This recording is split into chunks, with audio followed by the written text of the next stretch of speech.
Seekor satwa langka harimau putih bernama Anggun milik Kebun Binatang Semarang ini terekam amatir saat sekarat hingga mati dan viral.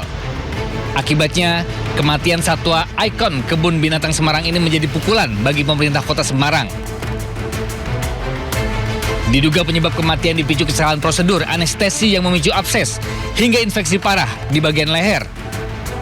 Kehilangan ini pun sangat disesalkan karena selama ini Anggun menjadi ikon dan daya tarik wisatawan datang ke Kebun Binatang Semarang.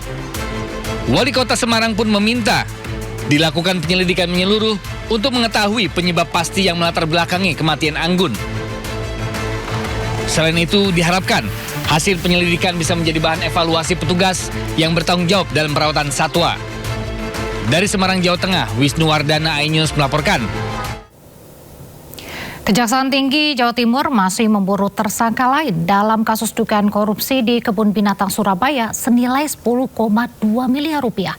Hingga saat ini mantan Direktur Utama Kebun Binatang Surabaya Hoyrul Anwar sudah ditetapkan tersangka. Bos. Tahan. Jangan cepat.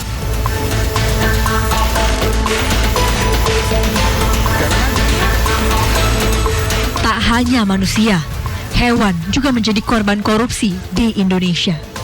Salah satunya adalah kasus korupsi di Kebun Binatang Surabaya.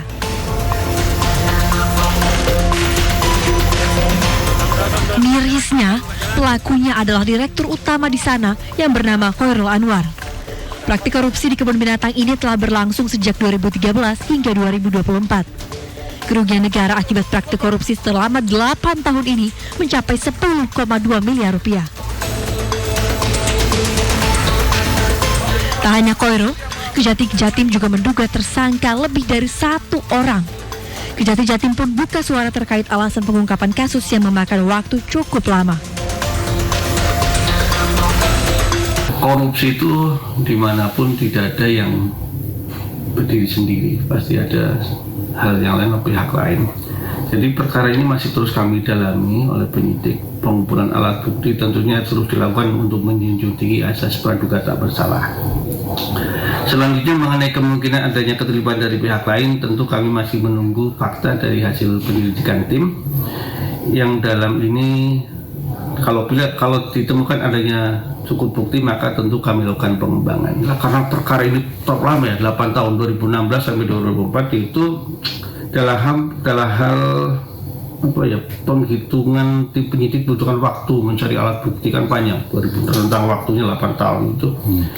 Jadi pengecekannya menyeluruh di seluruh pengelolaan keuangan KPS, guna menemukan adanya penyimpangan atau tidak. Dengan demikian perlu dilakukan koordinasi dengan BPKP untuk melakukan penghitungan kerugian negara sehingga terjadilah penetapan tersangka tersebut. Wali Kota Surabaya Eri Cahyadi buka suara. Eri menyatakan dugaan korupsi di Kebun Binatang Surabaya sudah dicurigai sejak lama. Eri pun mendukung penuh pengungkapan kasus ini. Jadi apapun yang ada di permasalahan di Pemkot ya memang harus dibenarkan. Seperti yang data yang ada di KBS bahwa ada 8 miliar ketika ada di dalam kas laporan tapi tidak ada uangnya, mulai zaman Bu Risma sampai dengan ini kita buka semuanya. Kasus korupsi dana operasional Kebun Binatang Surabaya berhasil terungkap usai adanya laporan dari masyarakat pada tahun lalu. Dari hasil penyelidikan sementara, korupsi diduga dilakukan mulai dari biaya pakan satwa hingga anggaran sarana dan prasarana. Kejati pun menegaskan akan menindak siapapun yang terlibat sesuai dengan hukum yang berlaku.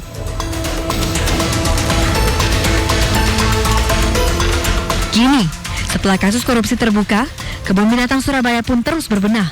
Anggaran dipantau dengan seksama sehingga hewan yang ada di dalamnya hidup dengan layak. Dari Surabaya, Jawa Timur, Hari Tambayong, iNews melaporkan. Kita beralih ke kasus lainnya. Demi mengungkap misteri kematian, polisi akan membongkar makam Sutrimo, orang dekat ex-Jampitsus Febri Adriansyah. Polisi telah melakukan olah tempat kejadian perkara klinik terbengkalai di Kebayoran Baru, Jakarta Selatan. Tempat korban ditemukan tak sadarkan diri.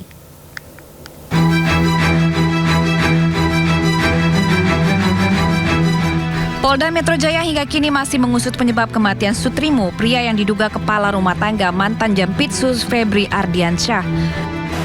Polisi menyebut tidak menutup kemungkinan akan melakukan ekshumasi bila hasil penyelidikan kematian korban dinyatakan tidak wajar.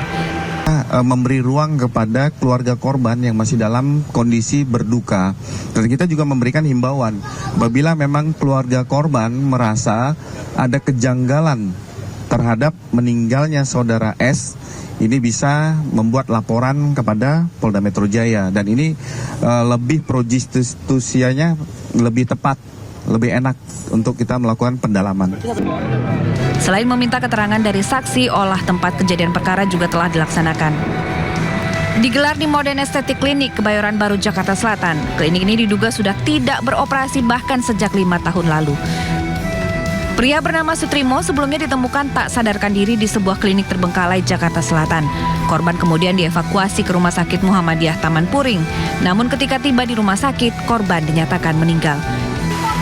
Dari identitasnya, warga menduga Sutrimo sebagai penjaga rumah atau kepala rumah tangga mantan Jampitsus Febri Ardiansyah yang saat ini terseret kasus korupsi. Tim Liputan iNews melaporkan. Sementara itu pemirsa, Febri Diansyah, kuasa hukum ex-Jampitsus, nyatakan tidak mendapatkan informasi terkait kematian Sutrimo. Febri nyatakan menunggu keterangan kepolisian atas perkembangan kasus tersebut. Kami fokus di substansi perkara tadi. Saya juga tidak dapat informasi ya terkait dengan hal itu. Yang saya baca di media-media kan sudah ditulis dan Polda juga sudah mulai lakukan, saya nggak tahu itu penyelidikan atau seperti apa. Jadi mungkin memang lebih baik agar isunya nggak campur aduk ya.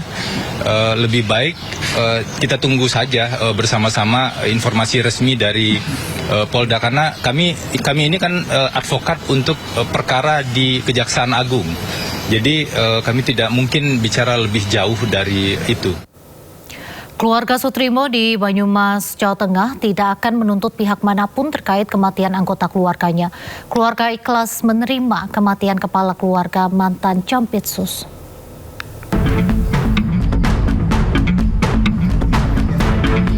Rasa duka masih menyelimuti keluarga Sutrimo di desa Wilahar Wangon, Banyumas. Meninggalnya duda berusia 42 tahun ini tetap meninggalkan kehilangan. Namun keluarga tidak akan melakukan upaya hukum menerima kematian Sutrimo dengan ikhlas. Pekerja rumah tangga mantan Jampitsus Febri Ardiansyah ini meninggal diduga karena penyakit gula yang sudah akut. Itu pihak keluarga tidak akan menuntut apapun ya Mbak Mary ya.